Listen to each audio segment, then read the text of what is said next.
All right, so I have very big news about Cyberpunk today because CD Projekt Red, they're making massive moves, and check this out right here. They just hired a team of modders for Cyberpunk 2077 to help out with the game, and this is not your normal mod team whatsoever at all. I'll explain in just a moment. Plus, where's the PS5 and Xbox Series X next gen update? We have no release date for this, so we really need to dive into this and talk about it a little bit more. And also, we get a brand new update about the DLC content coming up here in the future for Cyberpunk. Plus, let's visit the Cyberpunk Steam charts to see how the game is performing. And let's do this right now. Hey everyone, what's happening? Open World Games here. Hope you're doing good, and once again, we are revisiting Night City, talking about more Cyberpunk. First of all, with this story right here, and this one says the following: creators of Wolvenkit modding tools for Witcher 3 and Cyberpunk are joining CD Projekt Red. This is the official announcement from the modding team. It says, hey everyone, we are extremely pleased to announce that Blumster, Nightmara, and our Fuzzo and I will be joining CD Projekt Red under my and Nightmara's company. We will be working on various projects related to Cyberpunk backend and the game's modding support. We are really excited for this, and we are really hope we can help to bring Cyberpunk to the next level. This is really big news. Not only are they working on stuff related to the game's modding support, but they're working on something related to Cyberpunk's back end. Now, it's so significant that they have hired this specific team for Cyberpunk 2077 because this team right here, of course, created Wolvenkit. And if you're not familiar with that, that is the actual tool set that modders use universally for Cyberpunk and Witcher 3. So these guys know Cyberpunk on a very, very intimate level, which means that I think they can really help get it running in shape, provide updates for the game, and of course, further modding support towards the modding community. Now, I think this is a great move by CD Projekt Red. It goes to show, in my opinion, that they're really starting to get in tune with the Cyberpunk community overall, from top to bottom. So I really hope that they keep going with this sort of thing. And it's really cool to see that, you know, companies like Bethesda, CD Projekt Red are tapping into the modding community and actually hiring these people to help out with the games. So yeah, let's hope that this brings forth some even more good news in the future. But I'll keep you guys up to date as to what happens with this whole modding support thing. But anyway, let's dive into this one right here as well. This one comes from Forbes. It says Cyberpunk for PS5 and Xbox Series X is the last major holiday game with no release date. Yeah, we have no release date so far for the PS5 and Xbox Series X next gen update. I thought for sure we were going to get that with the recent live stream from CD Projekt Red, and I think also because we have no release date for the PS5 and Xbox Series X next gen version, I think this is one of the reasons why CD Projekt Red is willing to go out and hire modders. They're like, hey, we need help. They have lost some senior talent as well, so they're trying to bring more talent in, I think, into the studio that is already intimately familiar with the Red engine and things like that. So that bodes very well for Cyberpunk and whatever games CD Projekt Red would be working on in the future. Now, interestingly, the tides seem to be turning for Cyberpunk. This article right here says Cyberpunk 2077 got off to a rocky start, but with recent updates like 1.3, there seems to be good news on the horizon for CD Projekt Red's RPG. Are you guys feeling that way? Some people felt very underwhelmed by update 1.3 just by looking at it at the surface, but as you dive more into update 1.3, it seems like there were all these minor changes that ended up being very big overall. At least some people felt that way. Now, of course, don't get me wrong, the free DLC was very insignificant, insufficient for a lot of us. So hopefully, you know, we get to the expansions soon enough. I think that's going to be in 2022, of course. Now, the article goes on to say the following. While the 1.3 update, isn't the biggest in of itself, Cyberpunk has been improved since launch in a number of key ways over the last few months. The game is now in overall more stable state, and some critical issues like quests being unplayable and AI concerns have been remedied. While some have been hoping to see DLC for the game released sooner rather than later, it's arguably more important that CD Projekt Red addresses the major issues affecting the base game first. I totally agree with that statement, big time.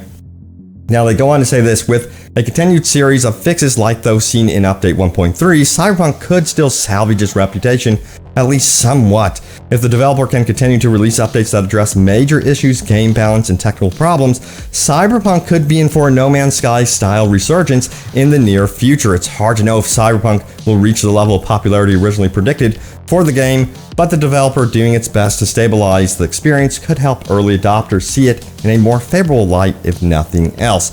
I think that, again, is what they're trying to do before this next-gen update. Of course, we'll see what happens. It would be cool if they got it to Skyrim levels, of Resurgence or No Man's Sky level. I've seen some comments, people comparing this one to a Skyrim, excuse me, revival. I was merging No Man's Sky and Skyrim there in the same wordage. Wow.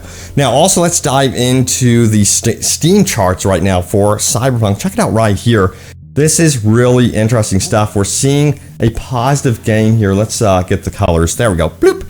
Some color so you can really see it. So the last 30 days, we've had another increase of 6.7%. And then, of course, in July, we saw a percent increase of 8.68. That's a 2% drop increase, but we're not getting into the negatives. And we're seeing average player amounts here increase. It's not significant. It's not anything jaw-dropping, but at least we're not in the negative. So we're seeing a little bit of an upward trend for Cyberpunk 2077.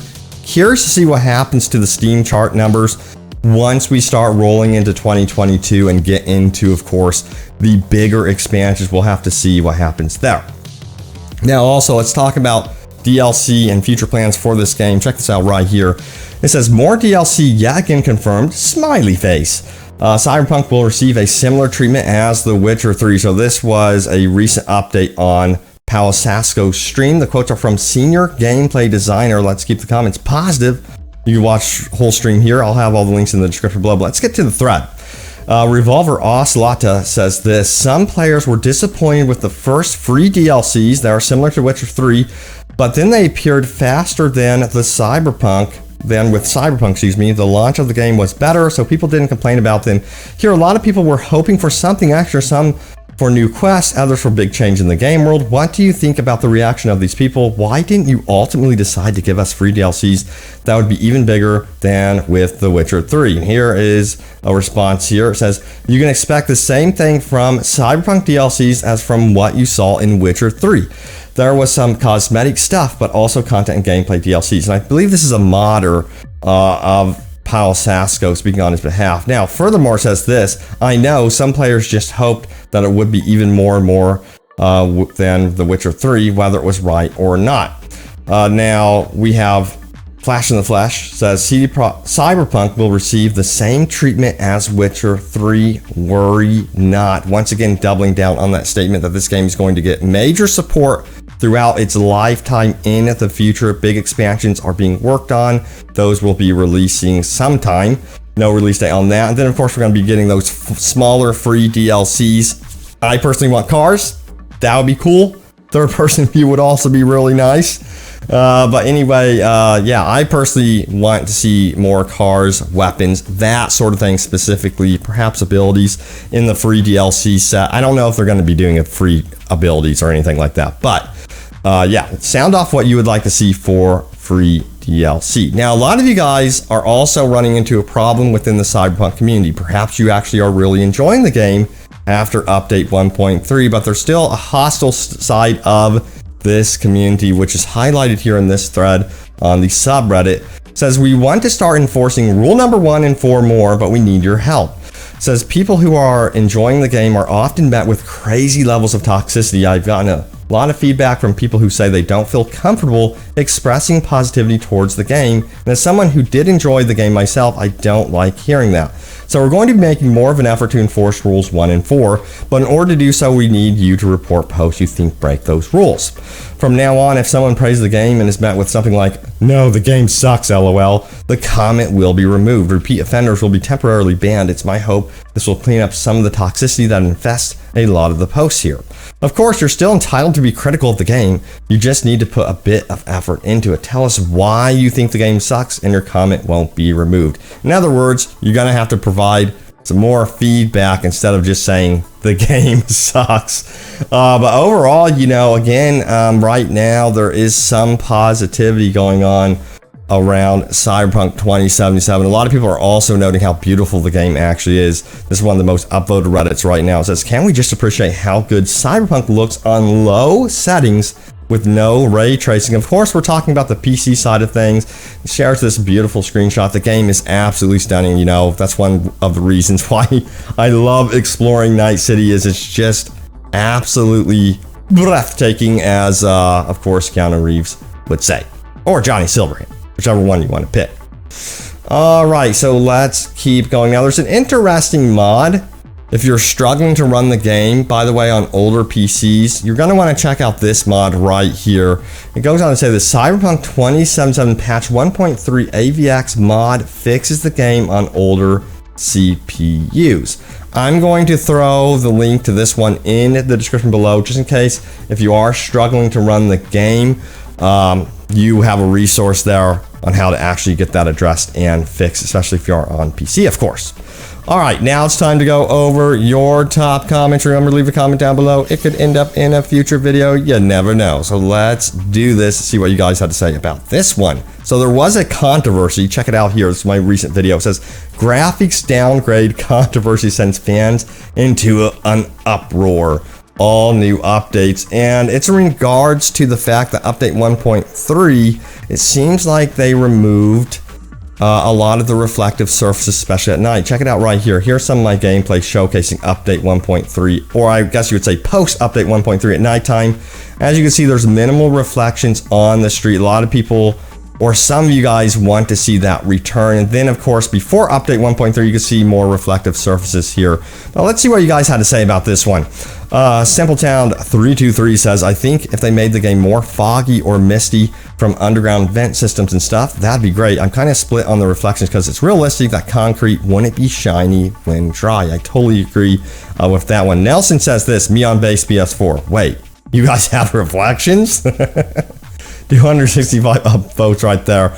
Flight 737-200 says reflective streets are fine when it rains in the game. Makes them look wet. Rest of the time, make them look like in the update. I would be cool with that.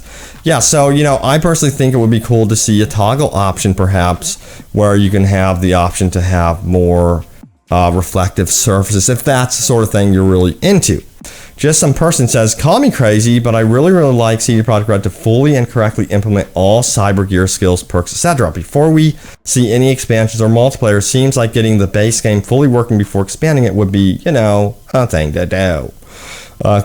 Kane3 says, third person would bring me back. Hate customizing character. I can't see. I hear ya. It's by far one of the most talked about things even to this day. Darth Sparrow says, but now why would the streets always look wet? If it's not raining, it's not necessary. 174 upvotes. This new update completely broke dialogue during cutscenes. It's even harder to try to play the game now. Good job, CD Projekt Red. So there's some upvotes on that one. Let me know if you guys are dealing with that. AJ Perez says, definitely need a big major expansion similar to Blood and Wine for The Witcher 3. It's an amazing expansion, even includes a property for Geralt, which I think could be really cool if they did something similar for Cyberpunk.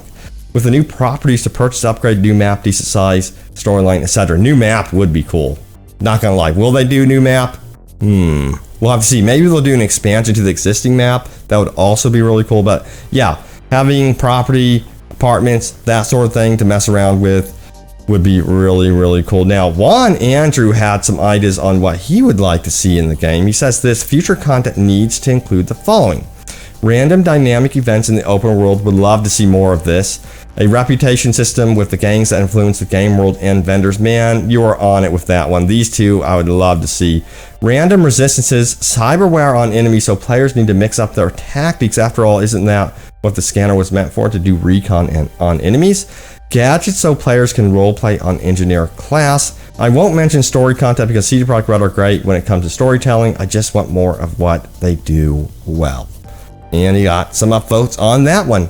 So there it is, guys. Once again, the latest happenings around Cyberpunk 2077. Be sure to stay tuned for more updates about this one. I got you guys covered. But yeah, it's great to see you once again.